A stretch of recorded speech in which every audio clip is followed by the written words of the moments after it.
Bonjour à tous, j'espère que vous allez bien. Donc aujourd'hui, nouvelle vidéo hebdomadaire d'analyse économique et technique. On commencera comme d'habitude par un résumé macro des deux côtés de l'Atlantique. On reviendra bien évidemment sur le grand rendez-vous de la semaine, c'était la Fed avec le discours de Jérôme Powell et la baisse des taux de 25 points de base. Je vous ai fait un petit résumé de cette réunion et ce que j'en pense personnellement. Ensuite, on passera à l'analyse technique du CAC 40, voir comment l'indice s'est comporté cette semaine et identifier les zones techniques clés à surveiller de près pour la semaine prochaine. Après, on passera sur le suivi technique de mes trades avec un seul changement cette semaine. Donc, j'ai toujours le BX4, Eramet, Imeris, Eiffage, Dassault Systèmes, Edenred, OP Mobility, Kering, Soprasteria, Ipsen. J'ai clôturé ma position avec une perte, on verra pourquoi. Et j'ai toujours SMCP. Et on terminera comme d'habitude par quelques sociétés qui techniquement me semblent intéressantes à surveiller de près. Saint-Gobain, Rémi Cointreau, Stellantis et Voltalia. Donc n'hésitez pas à vous abonner à la chaîne, à partager la vidéo, à me lâcher un maximum de likes, ça me ferait très plaisir. Si vous avez des questions, des remarques ou si vous voulez un avis sur une société en particulier, mettez-moi tout ça en commentaire, je serai ravi d'échanger avec vous. Je vous rappelle mon Twitter où je fais le suivi de mes analyses techniques, de mes trades court terme, etc. Le lien est dans la description. Pour suivre mon PEA court terme et long terme à dividendes sur Morning, le lien est aussi dans la description. Bien sûr, je ne suis pas un conseiller financier. Mon avis dans cette vidéo ne représente pas un conseil d'investissement. Elle est juste réalisée à but pédagogique. Chaque investisseur doit avoir sa propre stratégie. Investir en bourse représente un risque. Vous êtes le seul responsable de vos achats et ventes d'actions. Allez, on va commencer avec les statistiques économiques de la zone euro. Pas énormément de choses, juste au niveau de l'inflation qui est ressortie comme le mois dernier. On était à 2% au mois de juillet, on est ressorti sur l'inflation globale à 2% pour le mois d'août. Un peu mieux que prévu, c'était prévu 2,1%. De toute façon, je vous en parle depuis de nombreuses semaines que l'inflation n'est pas le problème numéro 1 de la zone euro. Ça fait un long moment qu'on est vers les 2%. C'était le target de la BCE. C'est pour ça que la BCE a baissé ses taux depuis un long moment. Maintenant, elle fait une pause sur les 2%. On verra bien la suite. Au niveau de l'inflation corps, elle est ressortie comme les prévisions à 2,3% et comme le mois dernier. Je vous rappelle que l'inflation corps, c'est quand on enlève l'alimentation et l'énergie. Donc on est aussi sur une inflation correcte. Pour moi, si on baisse rapidement vers les 1%, ça serait dangereux parce qu'après, on parlerait de déflation et c'est jamais bon pour une économie, la déflation. Si on remonte rapidement vers les 3%, c'est pareil, attention, parce que c'est pas bon si l'inflation repart à la hausse, surtout avec la BCE qui a baissé ses taux et qu'on est vers les 2%, mais je vois pas pour quelle raison l'inflation en zone euro repartirait violemment vers les 3%. Il y a le risque, bien évidemment, géopolitique avec une explosion à la hausse du baril de pétrole. Alors tu peux t'arriver, bien évidemment, mais à part ça, voilà, l'économie de la zone euro est plutôt faible. On est sur du 1%, 2% peut-être sur l'ensemble de la zone euro. Voilà, donc on ne va pas avoir une explosion de l'inflation. Le taux de la BCE à 2%, donc on verra bien la suite des événements. Mais pour moi, l'inflation est plutôt sur des niveaux corrects, même très corrects. C'est 2% et 2,3% au niveau de l'inflation corps. Au niveau de la semaine prochaine, on suivra les PMI. Je vous ai mis juste la France, mais on aura, je crois, aussi l'Allemagne et la zone euro. Donc les PMI, je vous rappelle, c'est les directeurs d'achat. Quand on est au-dessus de la barre des 50, c'est une expansion de l'économie. Quand on est en dessous de la barre des 50, c'est une contraction de l'économie. Donc on aura les PMI manufacturiers. Le mois dernier, une bonne surprise, on avait passé la barre des 50. Ça faisait un moment qu'on ne l'avait pas passé, 50,4. Donc on verra pour ces prévisions de septembre si on va rester aux alentours des 50 ou si on va rebasculer en dessous des 50. Et au niveau des services, on est à 49,8. On verra bien aussi la semaine prochaine si on a des gros écarts ou pas. Et puis, bon, bah, le dossier français particulier avec la politique. Je vous ai parlé le week-end dernier, bah, cette dégradation de Fitch. Mon avis, bah, c'était c'était dans les cours. Des personnes qui pensaient qu'on allait exploser à la hausse au niveau des taux d'intérêt et que le CAC allait baisser cette semaine. J'étais un peu sceptique. Alors après, tout peut arriver, bien évidemment, j'aurais pu me tromper. Mais je vous avais dit que c'était plutôt pricé par le marché parce que déjà, Fitch aurait dû nous dégrader il y a bien longtemps. Donc on va suivre. Pour moi, de toute façon, au niveau de ce marasme politique, ce qu'il faut suivre pour notre sujet, le marché action, c'est surtout bah, les taux d'intérêt, hein. On verra tout de suite après le taux du rendement obligataire 10 ans, le spread avec l'Allemagne, c'est ça qu'il faut suivre.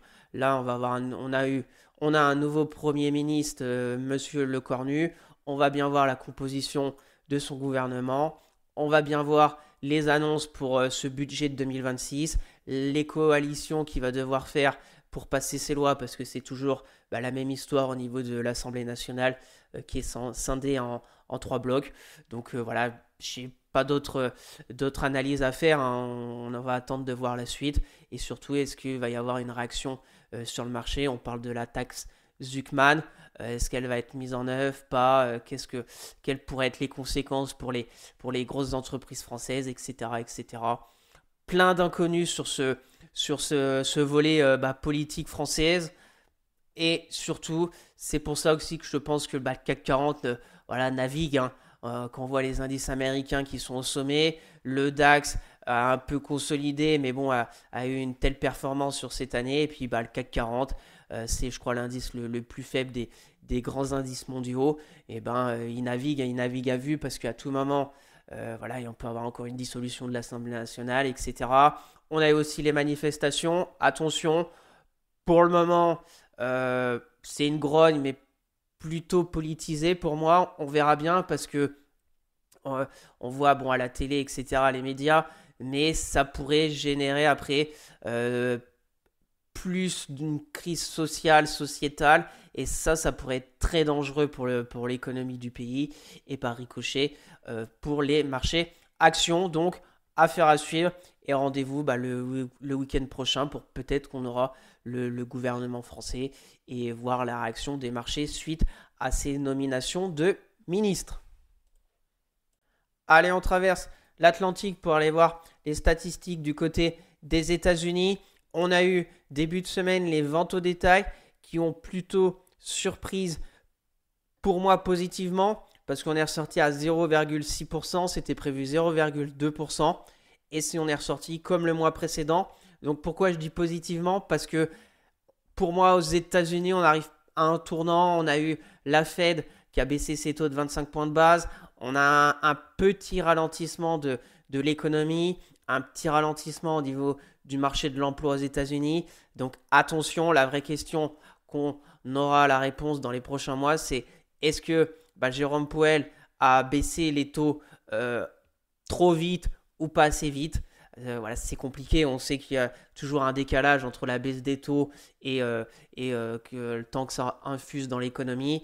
Donc on verra bien. On aura la réponse fin d'année sur les résultats d'entreprise, sur l'emploi américain, sur tout ça. Donc c'était plutôt une bonne nouvelle parce que avec des ventes au détail à 0,6%, donc on voit toujours que la consommation américaine est assez soutenue. Et je vous rappelle que les 2 tiers du PIB des États-Unis sont faits par la consommation des ménages, donc c'est très important. On a eu aussi les inscriptions hebdomadaires au chômage qui sont ressorties meilleures que prévu.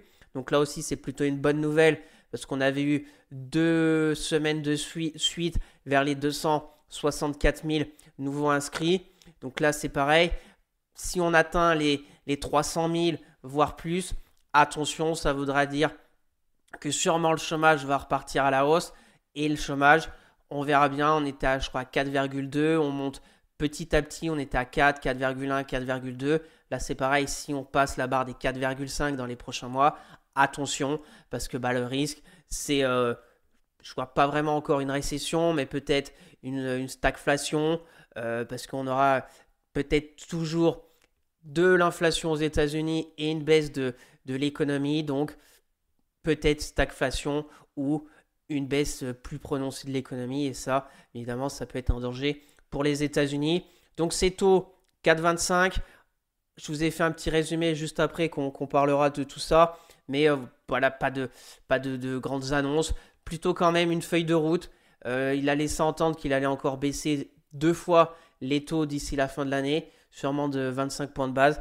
Donc on verra bien. Ça a plutôt bien plu au marché, hein, comme d'habitude. Mais bon, le marché, dès qu'on parle de baisse des taux, ça plaît au marché. Mais attention, parce que des fois, c'est comme la question des 50 points de base. Je pense que si la Fed baisse de 50 points de base, pour moi, ça donne l'impression qu'ils ont baissé les taux directeurs trop tard et qu'ils se précipitent à vraiment les baisser vite.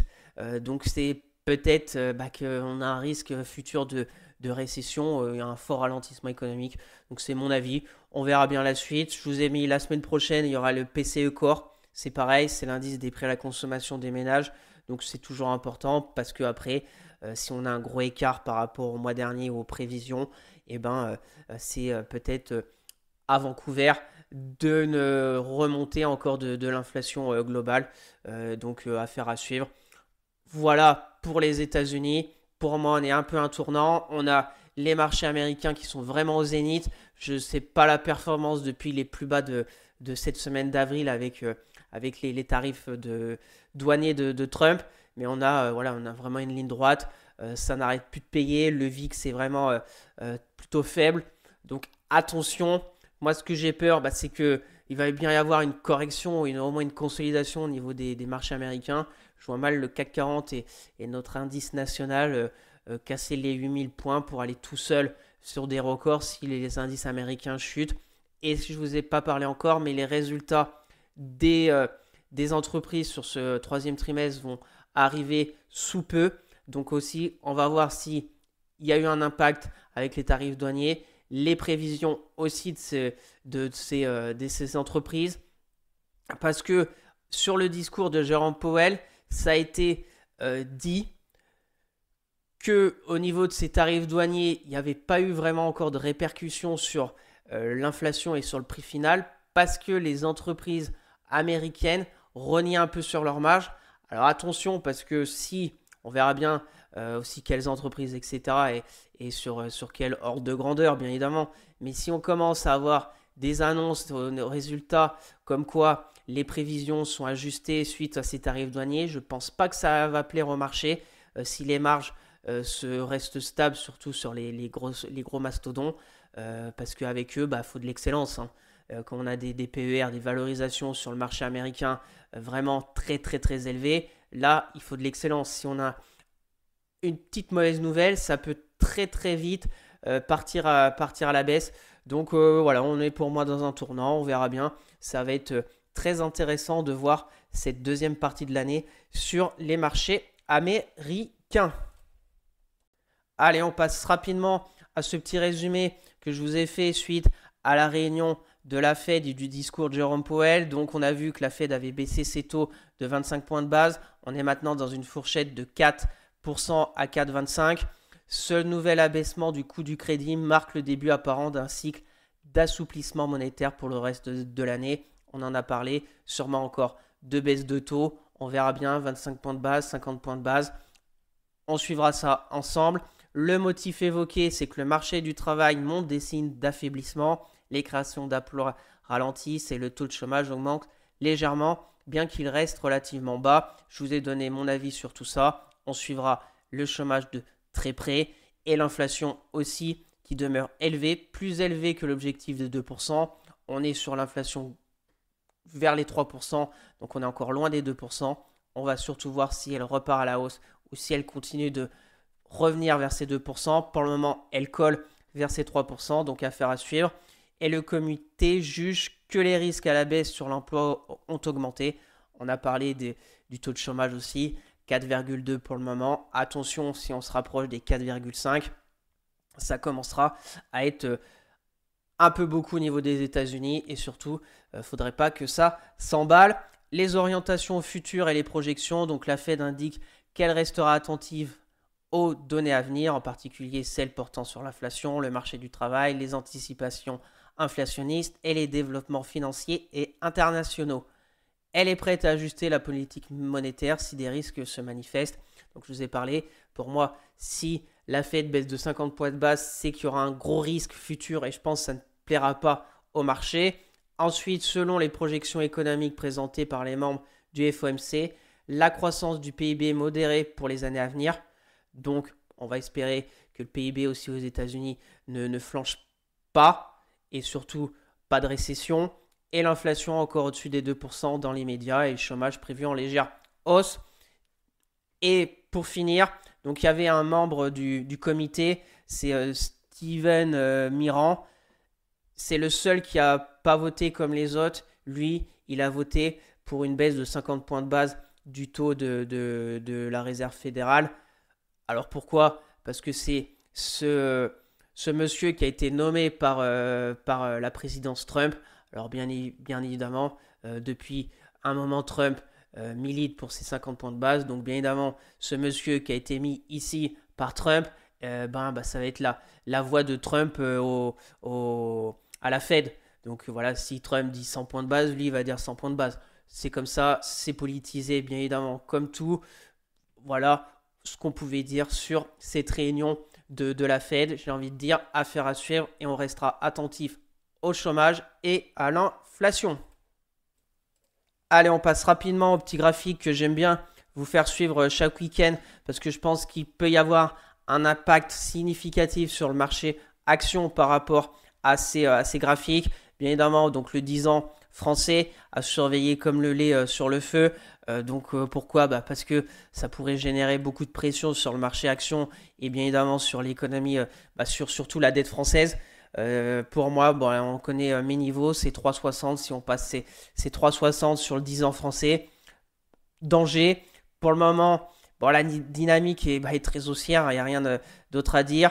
Cette semaine, on a eu la dégradation de Fitch, mais il n'y a pas eu une explosion de la volatilité sur ce 10 ans français. Mais on fait encore plus 1,69. Si on se met la ligne de clôture en hebdomadaire, on voit qu'on est presque sur les plus hauts de cette année en mars dernier.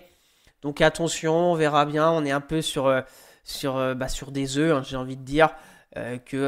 Si on a, je sais pas, à tout moment, on va surtout avoir aussi les autres agences qui vont nous noter. Donc sûrement, toutes les agences vont suivre Fitch. Alors est-ce que on va dire la plus grosse S&P, si elle nous dégrade, ça peut avoir un impact ou pas? Je n'en sais rien. Pour moi, l'impact, c'est le marasme politique. Si dans quelques semaines, quelques mois, on n'a toujours pas de budget, on vote pas de loi, ça n'avance pas. Je pense que le marché sanctionnera. Il n'y a pas de mystère. Hein. De toute façon, le marché a toujours raison. On verra bien ce que va faire Monsieur Lecornu. On va suivre ça de près. On n'est pas loin. On verra bien si dans les prochaines semaines, on casse les 3,60 ou au contraire, on revient vers les 3,23. Mais pour le moment, on stagne. On reste bloqué sous la résistance. J'ai l'impression prêt à la casser. Donc, prudence. On va aussi regarder le spread avec l'Allemagne. Toujours important de regarder parce que si on reste sur le même spread, il n'y a pas non plus. On voit, hein, on est sur les 80 points de base de spread avec l'Allemagne. On était monté, le record de ces débuts d'année, c'était à 87. Donc là, c'est pareil, plus ça se tend, je crois qu'on est au même niveau que l'Italie. La Grèce est devant nous. Donc l'Allemagne, c'est un peu le top 1 des marchés obligataires. C'est le best, donc on met le spread avec l'Allemagne. C'est quand même triste hein, quand on dézoome tout ça, qu'on voit des spreads en 2014, tout même entre 2014, des fois il y a eu des grandes envolées, mais on était sur des fois des spreads de 24 points de base, de 20 même, et là on est à 80 points de base. Donc on voit très bien la dégradation de la France sur ce domaine-là. On verra bien jusqu'où ça peut aller, mais le problème c'est la charge des intérêts de la dette que doit payer la France et la dette publique, etc. Donc ça serait peut-être bien d'essayer de baisser tout ça pour essayer de mettre de l'argent ailleurs que de payer la charge des intérêts de notre dette. Donc on verra bien aussi comment tout ça va se terminer. Là, on est à la limite des 80 points de base. Affaire à suivre. Le 10 ans américain, bon, rien à signaler de particulier. Le pétrole, eh ben, on est toujours vers les 60 dollars, 62 dollars. Voilà, ça fait 2 mois, 1 mois et demi qu'il ne bouge pas le pétrole. Donc voilà, à part bon, le risque géopolitique qui pourrait nous faire une poussée et casser le canal baissier et passer au-dessus des 68 dollars. Pourquoi pas? Parce qu'on voit que bon, la Russie commence à envoyer un peu des avions. Est-ce que c'est pour tester un peu l'OTAN, etc. Il y a eu des passages, je crois, en Lettonie, Pologne, les drones, etc. Alors on verra bien si ça va encore s'embraser ou pas. Mais dommage que j'ai l'impression que cette paix Russie-Ukraine, ça prend pas trop le chemin de la paix. C'est dommage. On verra bien aussi s'il peut y avoir un impact sur le pétrole. Pour le moment, il n'y a rien à signaler. L'euro-dollar, eh ben, on a fait une énorme mèche haute cette semaine. On est toujours bloqué vers ces 1,17. Alors avec la baisse de la Fed, bon, bah, ça a un peu généré de l'appétit encore pour l'euro. Voilà, donc on va voir. Pour moi, bon, bah, vous savez un peu mon sentiment aussi sur l'euro-dollar. Si on commence à trop s'envoler sur l'euro, c'est un peu dommageable pour nos entreprises françaises, évidemment. Mais là, bon, on est à 1,15, 1,17, 1,20. Après, ça commencera, je pense, à être chaud. Et on verra bien la suite aussi. Je vous ai rajouté bon, bah, le S&P 500, l'indice de la bourse américaine, de Wall Street, pour voir que bah, voilà, si on remet en Ekinashi, c'est que des bougies hebdo vertes. C'est pas beaucoup voilà, il n'y a pas de respiration. C'est pour ça que je vous ai dit, quand ça va commencer à respirer, quand on a fait une hausse depuis les points bas du 7 avril, on est sur 37%, 38% de hausse. C'est quand même bah, hallucinant. Hein. Hallucinant, on commence à fortement s'écarter de la moyenne mobile 200 hebdo. On voit qu'on y revient souvent sur le S&P. Là, c'était en 2023, etc. Même ici, ou même déjà la moyenne mobile 20. Moyenne mobile 20 hebdo, on y revient très souvent. Voilà, là, c'est une montée forte, mais plutôt une montée bien construite. Là, une forte chute qui a été contrecarrée très rapidement. Et depuis, bon, bah, on a eu une semaine rouge. Et puis, bon, bah, il n'y a plus de consolidation. On s'écarte de la moyenne mobile 20. Donc, je pense que d'ici la fin de l'année, je vois mal le S&P 500 aller à 7000 points, 7200 points en ligne droite. Voilà, on est presque rentré en zone de surachat. Donc prudence aussi sur les indices américains. Pour le moment, tout le monde paye, tout le monde est content. Jusqu'à quand? Affaire à suivre. On passe maintenant à l'analyse technique de notre bon vieux CAC 40. Alors on est toujours bloqué dans ce range, mais on se rapproche quand même de la borne haute. On est en données hebdomadaires. Donc voilà, on a vu le S&P il y a quelques minutes. On était sur 34% de perf depuis les plus bas d'avril. Nous, le CAC, on est à 15. On est même plus de 2 fois moins que l'indice américain. Voilà, on est je crois, la lanterne rouge de la performance sur les bourses mondiales. C'est comme ça. Ce qui est plutôt positif sur cette semaine au niveau du CAC 40, bah, c'est qu'on fait une bougie verte, même s'il y a des mèches hautes, des mèches basses, beaucoup d'indécision, tout petit corps. Qu'on voit que notre zone de résistance des 7930 est très forte. On va le voir en données quotidiennes. À chaque fois qu'on y vient, à chaque fois on fait une mèche haute. Donc ça va être compliqué, je pense, pour la passer. Maintenant, on pourrait peut-être aller à 8000 points. Après, je vois mal le CAC 40 faire des nouveaux records. Aller à 8300 points dans les prochaines semaines. Alors, il faudrait que les indices américains ne corrigent pas. Il faudrait des bonnes nouvelles suite aux résultats trimestriels. Il faudrait peut-être une paix signée entre la Russie et l'Ukraine pour faire propulser le CAC sur des nouveaux records. Mais pour le moment, je ne vois pas trop les négociations avancer. Donc on verra. Techniquement, en hebdo, c'est positif parce qu'on est en dessous de toutes les moyennes mobiles qui sont bien alignées. 10, 20, 50, 200. Que le RSI commence un peu à s'écarter de la zone des 50. Mais tant qu'on sera en dessous des 7930, on est toujours dans ce range. Hein. On pourrait très bien après retourner encore à 7500 dans les prochaines semaines. Donc voilà, tant qu'on est dedans, pas de directionnaire clair au niveau du CAC 40.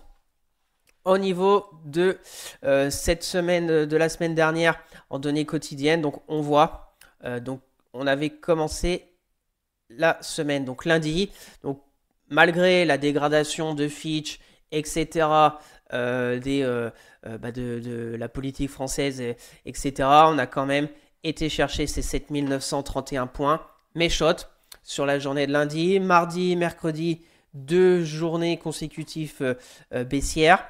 Mais après, on est revenu chercher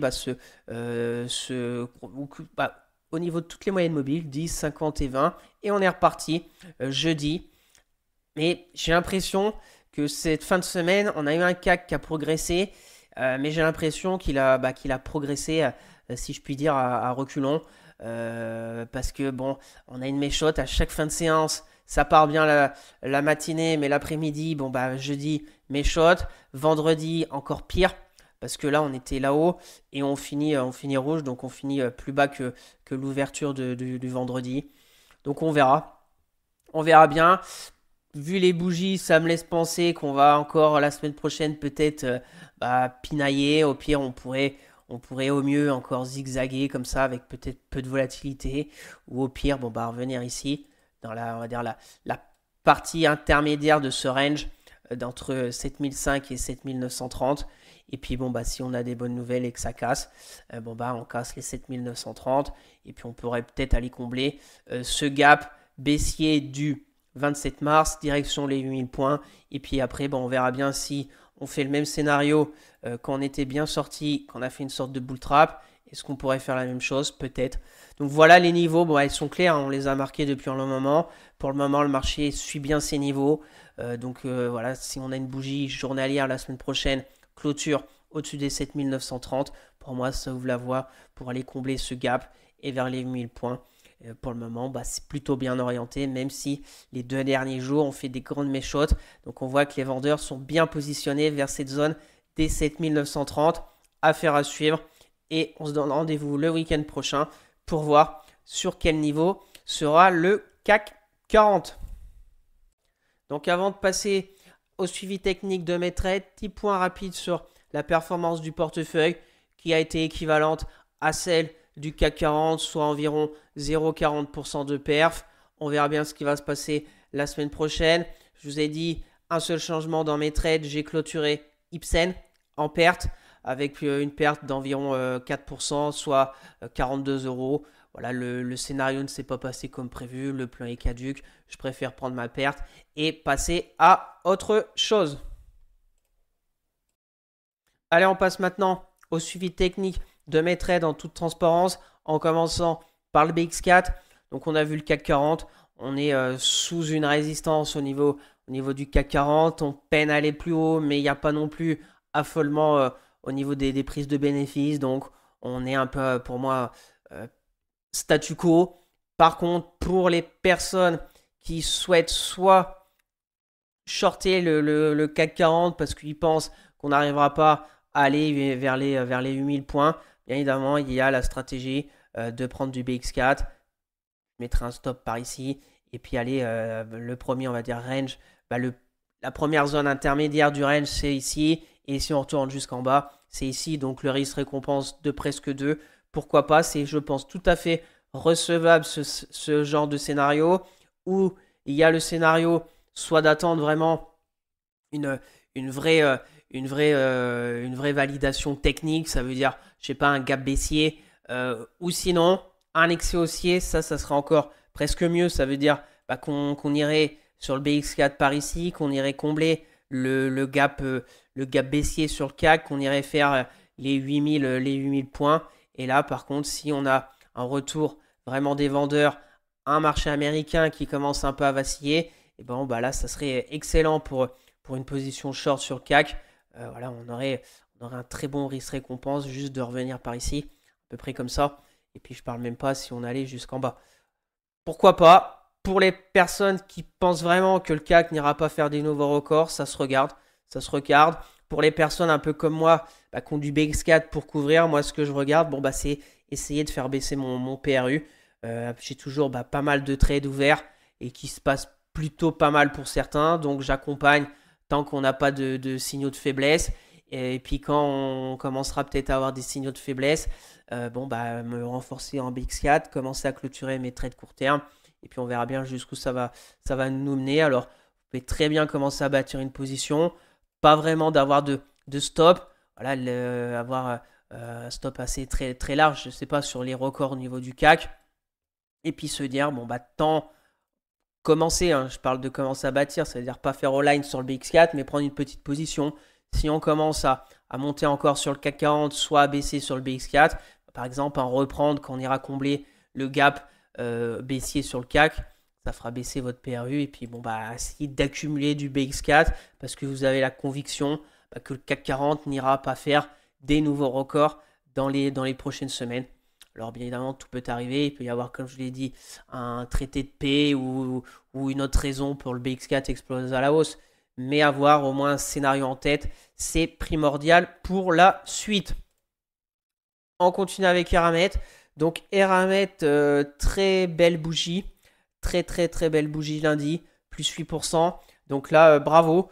S'il y a des personnes qui ont payé Eramet là, vers cette zone qu'on avait identifiée depuis un long moment, la zone que je vous ai dit qu'il ne faut surtout pas casser, les 46 € là, sur Eramet, vraiment pas la casser. On voit que vendredi, plutôt positif, explosion lundi. Et là, statu quo depuis 4 jours. On est vraiment au contact de la moyenne mobile 200. Maintenant, il faut espérer pas avoir comme on a eu ici. On a eu un beau rebond, une stabilisation pour aller encore plus bas. Là, maintenant, il faudrait casser ces 53,15 €. Vraiment s'extraire de ce range et essayer de ne pas avoir une sorte d'excès haussier ici qui a été vite contrecarré. Donc maintenant, s'installer au-dessus de la moyenne mobile 200, au-dessus de toutes les moyennes mobiles et rester après entre 53 et 58. Mon PRU à 62. On va bien voir si Eramet va se rapprocher ou pas. J'aimerais aussi me renforcer. Là, je vais attendre de voir. Si elle construit quelque chose au-dessus des 53. Mais Eramet, bon, elle est très erratique. C'est pareil, elle peut chuter violemment. Donc voilà, techniquement, rapidement en hebdo. Voilà, on a les deux zones clés pour moi.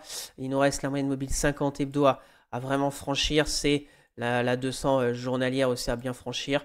Donc statu quo, plus trop le timing immédiatement pour rentrer sur Eramet parce qu'on est en dessous de la résistance. Voilà, bravo s'il y a des personnes qui ont réussi à prendre par ici. Ça fait déjà 9% de perf en une semaine.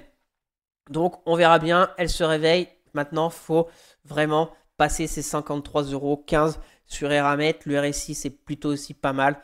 Faut surtout pas repasser en dessous, on va dire, des 50 pour la semaine prochaine sur Eramet. On continue avec Imerys. Imerys, c'est pas mal, mais on voit qu'elle peine vraiment à passer cette moyenne mobile 50 journalière, que la résistance des 22,50 qu'on va même ajuster parce qu'elle est très propre. Hein, très propre, si on se met en ligne de clôture journalière, on est pile poil sous cette résistance. Donc l'enjeu pour Imerys, c'est de la franchir.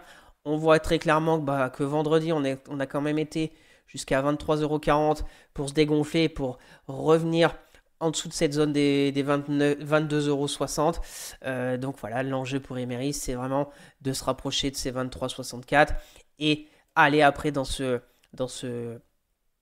gap baissier. Pour le moment, on a une construction plutôt intéressante, donc forte chute, stabilisation, support très bien marqué des 21 €. Là, on commence à aller chercher une première fois cette résistance des 22,60. 2 jours de respiration avec ces deux bougies rouges. Jeudi, plutôt intéressante. Vendredi, très intéressante. Le problème, on fait une méchote. Donc, on verra bien la semaine prochaine si Imerys arrive vraiment à franchir ces 22,60. Sinon, on repart sur le bas de ce range à 21 €. Là, pareil, pour les personnes intéressées, il y a deux scénarios. On a très clairement une zone ici. Si vous voulez rentrer lundi sur Imerys sur force, donc une bougie, on va dire clôture vers les 23 €, je mettrai mon stop ici. Et l'objectif, entrée de gap, 1,45, pourquoi pas. Et puis après fermeture du gap, l'oblique, 2,77 de risque récompense.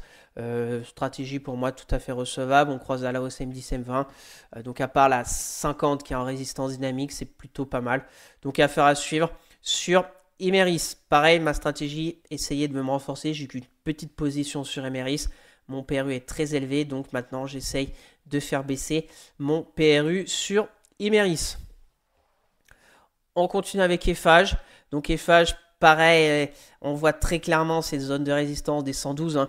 Donc très grosse zone de polarité qu'on parle depuis un long moment, qui était support, qui a été enfoncé suite à l'annonce de François Bayrou sur ce vote de confiance, de bougies extrêmement rouges avec un énorme gap baissier. Pour le moment, on a tenté de rentrer dans le gap. On a pris 2 jours ensuite rouge. On reste quand même bloqué sur cette résistance. Donc là, c'est un peu la même chose que Méris. On a notre zone ici.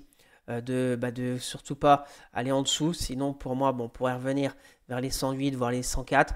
Donc c'est pareil, si début de semaine, on arrive à clôturer vers les 113 avec une belle bougie, un CAC plutôt intéressant, les indices américains qui au mieux se stabilisent et encore plus intéressant s'ils continuent leur hausse fulgurante, et ben voilà le scénario. 1,66, aller combler le gap baissier sur FH, pourquoi pas.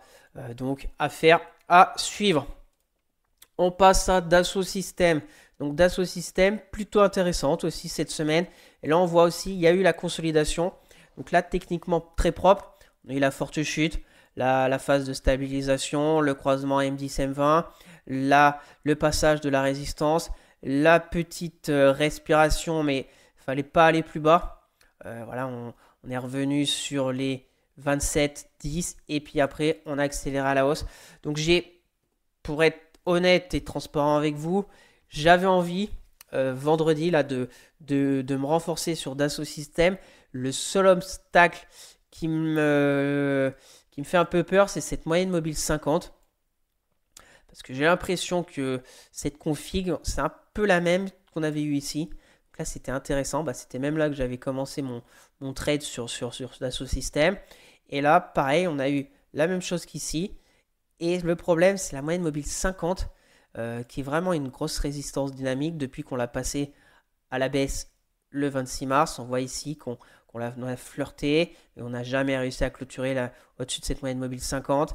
Là, 2 fois pareil, mes shots, bougie rouge, on accélère après la baisse. Donc ça m'a fait hésiter. On va espérer que ça ne va pas être le même cas la semaine prochaine sur Dassault Systèmes.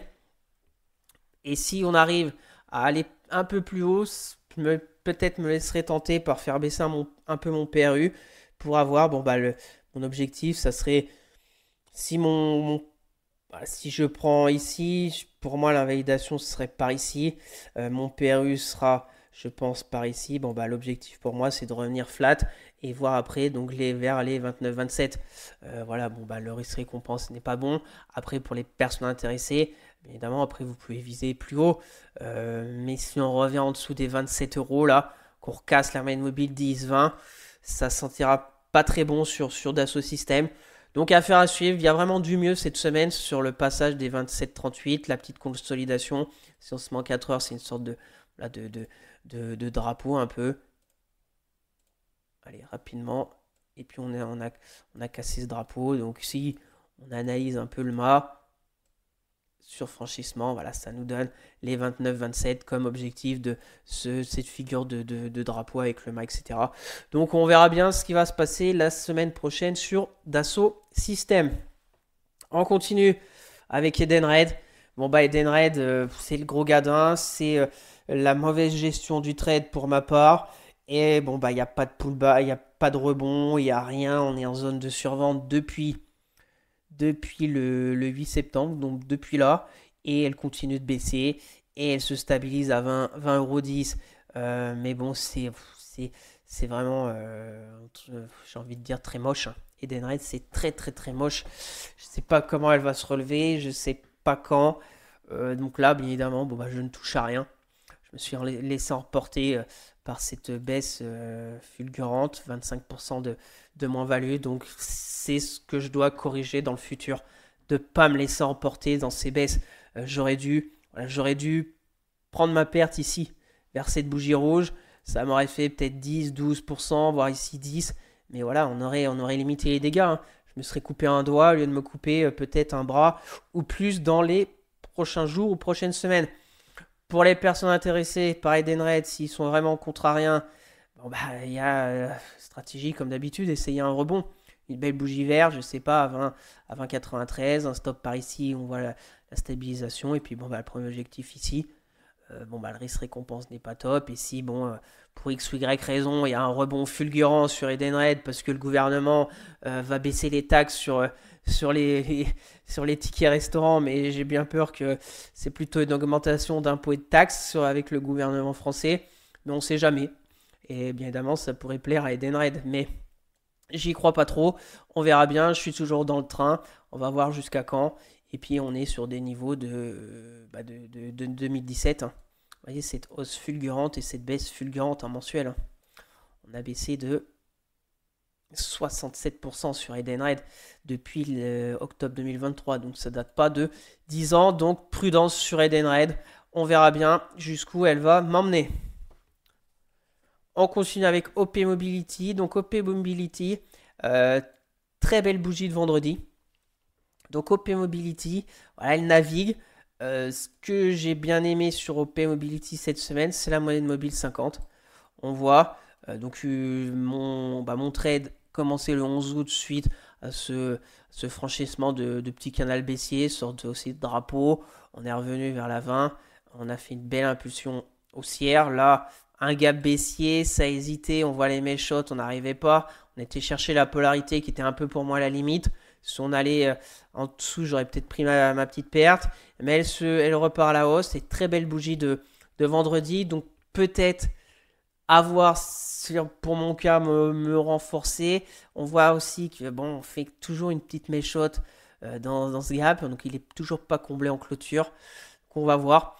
Maintenant, pour les personnes intéressées, donc on va quand même se mettre en hebdo là pour voir. Bon, elle a fait un très beau parcours, qu'on n'est pas loin d'une zone de résistance, qu'on est limite sur la moyenne mobile 200 hebdo qui, je vous le rappelle, est baissière et on l'a franchie depuis la semaine de juin 2021, donc ça fait un moment. Ça sera un mini événement si OP Mobility arrivait vraiment à s'extraire de la moyenne mobile 200 hebdo. C'est l'enjeu. Au niveau des données quotidiennes, bon bah c'est plutôt très belle tendance haussière. On repasse au-dessus des moyennes mobiles. On est soutenu. Donc, comme scénario, soit vous entrez maintenant. Je mettrai un stop ici. Et puis, bon bah comme objectif, on peut trouver d'autres objectifs, hein. En hebdo, on a quoi là? On a des gaps. Ici, voire là-haut. Pas très clair parce qu'on remonte sur des périodes de 2020. Ouais, ici, on voit une polarité, pourquoi pas, Open Mobility, ça continuerait la hausse, ça ferait un risque récompense d'1,30. Donc pourquoi pas, moi je vais voir, pourquoi pas me renforcer, ça ferait un peu mon PRU peut-être remonter par là, et puis si on va à la hausse, ça serait un très bon gain sur ce trade. Donc ça se passe plutôt bien, on verra bien la semaine prochaine. RSI plutôt bien orienté. Maintenant, il faut repartir et surtout pas lundi faire moins 4 et repasser en dessous de la bougie de vendredi. Ça sera un signal très faible sur OP Mobility. On continue avec Kering. Donc Kering, très belle semaine. On était ici lundi. Donc lundi, on a fini de combler le gap du 14 mars. On a cassé les 246. On a fait un autre gap haussier mardi. On accélère bande de Bollinger supérieure. Donc elle est très bien suivie. Très fort momentum acheteur. Donc tout se passe très bien dans mon trade. Maintenant, on voit 274. Résistance très claire sur Kering. On voit très bien aussi en données hebdomadaires là qu'on arrive vers les 274. Donc il y a eu des petites prises vendredi. Mais short. On verra bien la suite. Là, je reste attentif. J'aurais aimé me renforcer, mais la fenêtre de tir, c'était lundi, hein. Maintenant, voilà, le problème, bon, on peut très bien avoir un pullback et puis repartir, mais on peut très bien aussi chuter sur Kering, hein. On ne sait pas. Donc, plutôt dans l'optique d'encaisser et de voir après. Là, je suis sur 23% de perf. Donc, c'est vraiment pas mal. Donc, c'est toujours bien d'encaisser. Donc, je reste attentif. Je vais voir ce que je vais faire la semaine prochaine. On est en zone de surachat, pourquoi pas encaisser. Et si on a pris une respiration un peu plus profonde, qu'on revient vers la moyenne mobile 10, 20, 50 et qu'on a une belle config, pourquoi pas rentrer sur le titre après, hein. On verra bien, peut-être qu'elle va juste respirer, que j'aurai aussi pris mes gains et qu'elle va encore repartir à la hausse. Ça, on ne sait pas. Mais on verra la suite. Pour les personnes intéressées, bon bah là, il n'y a pas de timing. Soit on revient vers les 246 par ici, le gap, ou par là, 255 pour repartir. Avec, je mettrai un stop sous la belle bougie ici, si on voit une stabilisation et après, bon, une belle reprise des acheteurs. Et puis après, on peut aller ici. On a encore un gap du 25 juillet 2024. Donc c'est la prochaine objectif, aller combler ce gap. Risque récompense de 2. Donc affaire à suivre. Pour le moment, le trade se passe à merveille sur Kering. Il y a eu le croisement de la croix dorée M50, M200 il y a quelques jours. Donc bravo si, comme moi, il y a des personnes qui sont sur Kering. On continue avec Soprasteria. Donc Soprasteria, plutôt pas mal. Plutôt pas mal. On a eu cette semaine le croisement M10, M20. Donc c'est pareil, depuis le croisement à la baisse du 9 juillet dernier, on a fait une vraie accélération baissière. Là, maintenant, on voit aussi que le gap baissier du 26 août, et ben on voit jeudi, on est une méchante dans ce gap. Vendredi, on a presque invalidé la hausse de la veille. Donc prudence.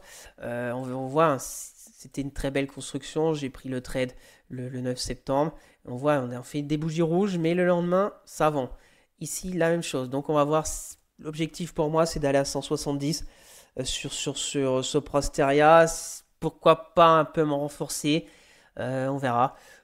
Pour les personnes intéressées, par ici, on peut jouer la moyenne mobile 10 en soutien. Donc, je mets ça un stop sous cette bougie là. Cette belle bougie. Au niveau des volumes, on a quoi là? Donc des gros volumes vendredi. Bon, c'était la journée des 4 sorcières. Après, les jours précédents, bon, pas rien de particulier à dire sur les volumes. Mais voilà, pourquoi pas un scénario comme celui-là, un 24. Et puis bon, bah si on va chercher la moyenne mobile 200, etc., on va bien plus haut.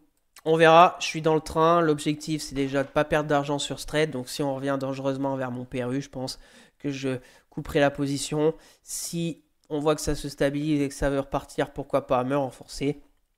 Pour le moment, ça se passe plutôt bien. Le RSI plutôt aussi positif. Croisement M10, M20. En données hebdomadaires, on voit qu'on pourrait aller aussi à 180. Si on remet les retracements de Fibo de l'impulsion, c'est un peu l'objectif, le rebond technique. Hein. Si on va à 175, 180, ça nous fait un rebond technique sur l'impulsion baissière de 38,2, 52 retracements de Fibo. Donc voilà, je ne parle pas d'un retournement haussier long terme sur Sopra. Je parle de au moins aller jusque-là, prendre mon gain. Parce qu'on peut très bien aussi zigzaguer comme ça durant les prochaines semaines. On verra, je suis dans le train. S'il y a des personnes comme moi dans le train, on va bien voir jusqu'où ça va nous mener. Pour ceux qui veulent rentrer, bon bah pourquoi pas la semaine prochaine. Avec pour moi un stop vers mon PRU là à 158,40 €. On continue avec Ipsen. Donc Ipsen, je vous ai dit que j'ai pris ma perte, c'était jeudi. Donc voilà, Ipsen, bon bah j'ai presque pris au plus haut des derniers jours là ici. Donc à 120,20 € avec les frais sur la journée de jeudi. Voilà, j'aimais bien la config. La config, bah, le scénario sur ce trade, c'était assez simple. Une belle tendance haussière, des petites consolidations vers la moyenne mobile 10. J'avais bien aimé la bougie du 4 septembre, on casse la zone de résistance des 118. Une petite consolidation bien ordonnée. Et la bougie de jeudi verte, on casse en clôture là, le canal baissier là. Sauf que bon, bah, ça n'a pas poursuivi. Le scénario était comme ça à peu près. Voilà. Aller chercher un 23. Voilà, donc j'ai attendu, j'ai vu que des bougies rouges. Ici, sur la journée de mercredi, on était sur une petite zone de polarité. Donc je me suis dit peut-être que jeudi, ça va avoir une mèche basse et que ça va repartir, mais ça n'a pas été du tout le cas. Donc j'ai coupé à 114,20 €. Voilà, on verra bien. Bon, bah vendredi, elle fait plus 0,70, mais short. Elle peut très bien partir à la hausse.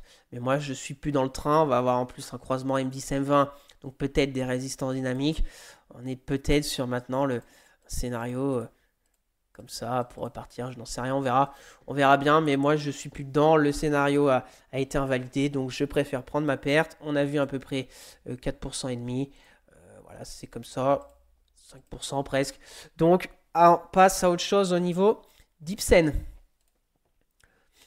Et on va finir avec SMCP. Donc SMCP plutôt pas mal, même si un peu de faiblesse. Un peu de faiblesse, donc je vais rester aussi attentif sur SMCP.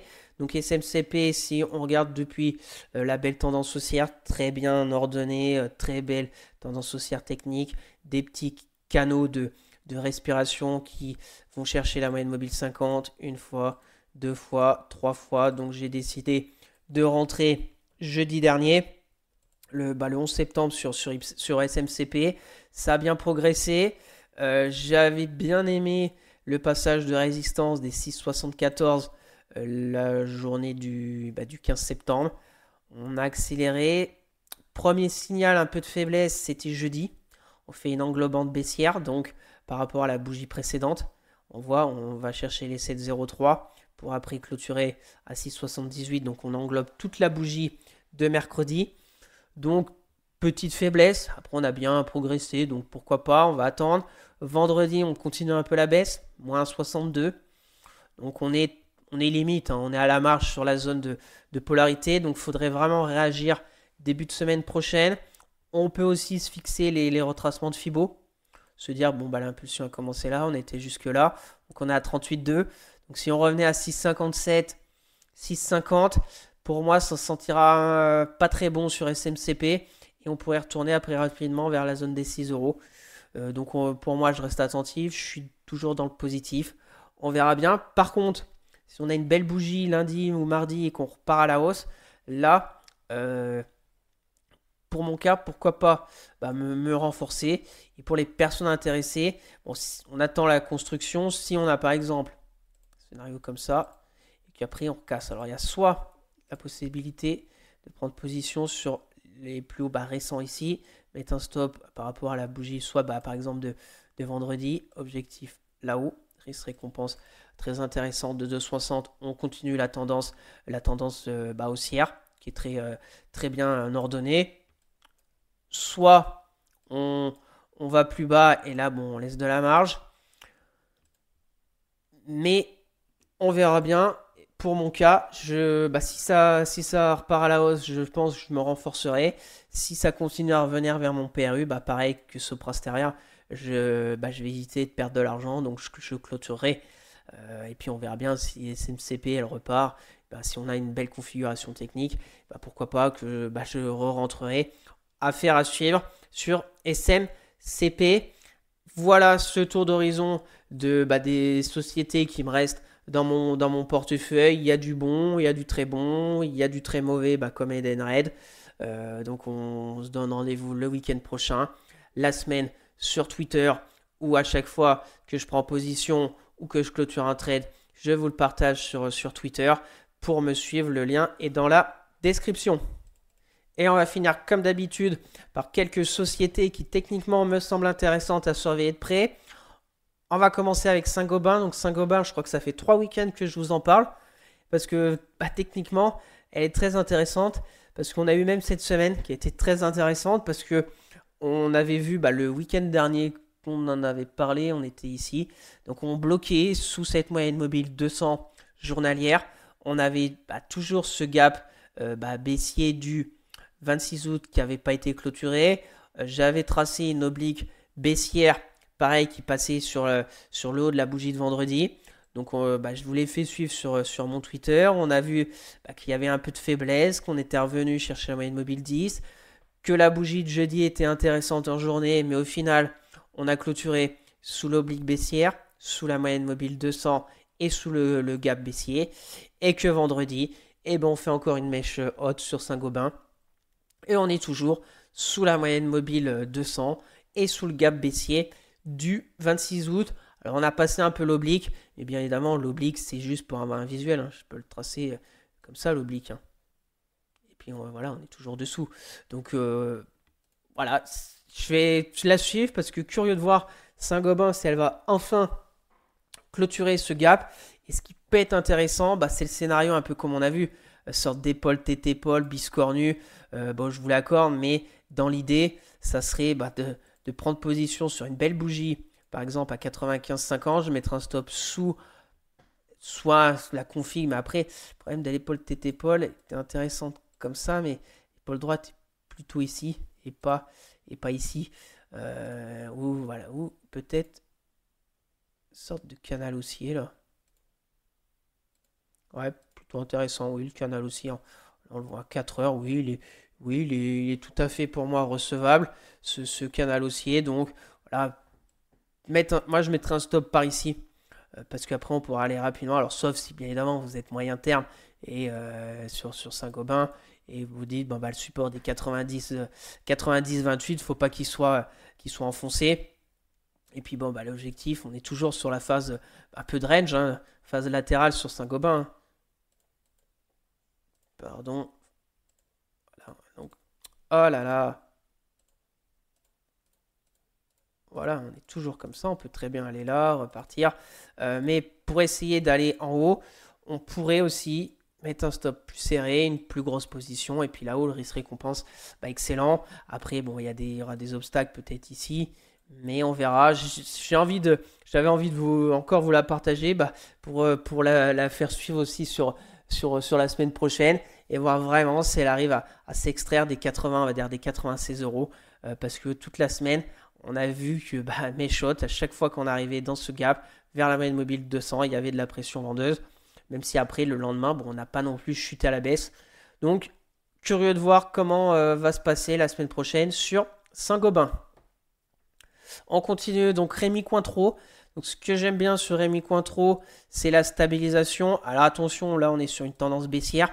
Mais ce qui pourrait être intéressant, c'est bah, le scénario. Donc, la tendance baissière, elle est comme ça. Le scénario, c'est assez simple, c'est de revenir par ici. Et puis après, bon, bah, soit on repasse on repique, on fait une troisième jambe baissière et on va ici.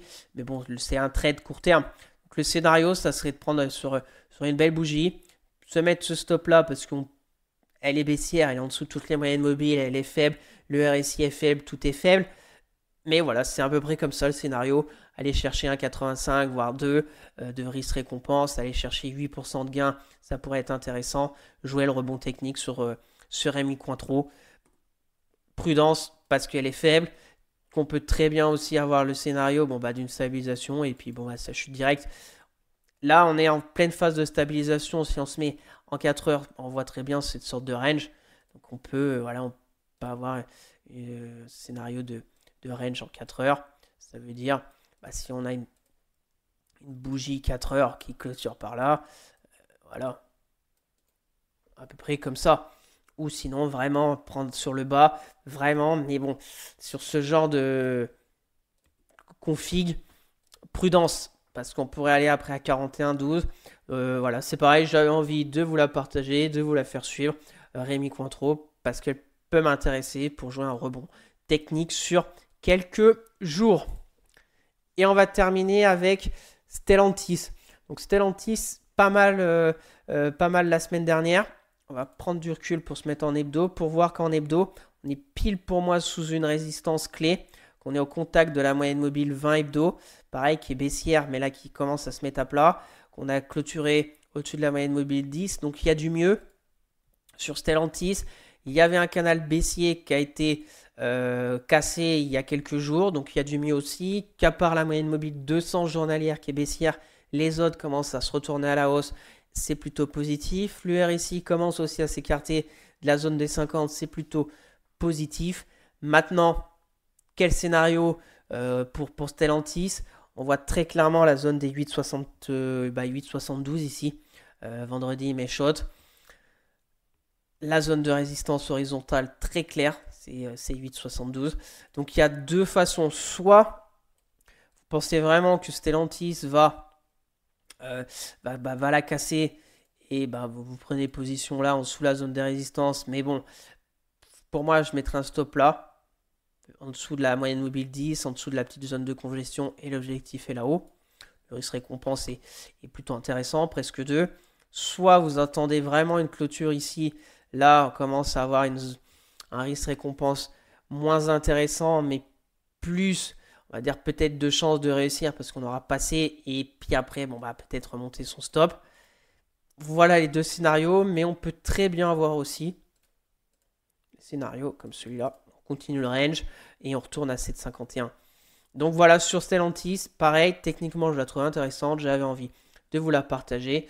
On va bien voir ce qui va se passer la semaine prochaine sur ce titre. Et on va finir avec Voltalia parce que je la trouve aussi techniquement très intéressante. Déjà en données hebdomadaires, on est sur une zone technique vraiment clé de support de très long terme parce que je vous rappelle que Voltalia, en dessous des 6 euros, c'est des records de plus bas sur le titre, que ses plus hauts historiques se situent à 20 et quelques, je crois, 24 euros. Donc voilà, c'est une énorme chute, c'est une énorme baisse, mais on est sur une zone clé. Alors j'ai envie de dire, soit elle va encore se sauver, comme ça a été le cas en mars de 2024, comme ça a été le cas en avril dernier pour repartir, soit elle tombe dans les oubliettes et on va au sous-sol. Donc c'est pour ça que j'avais envie de vous la partager, surtout qu'au moins on a eu un signal que des acheteurs se sont présentés à 6 euros parce qu'on a eu une figure technique intéressante. Alors je vous rappelle le gap baissier le jeudi 4 septembre suite à ces résultats. On a eu un double creux. Donc on est revenu le 12 septembre vers ces 6 euros et on a encore eu des acheteurs qui se sont présentés le lendemain. Le double creux a été déclenché sur la bougie où on casse la ligne de coude à peu près des 6,20 ici, la bougie de mardi. Ça a poursuivi et là vendredi on a eu le pullback.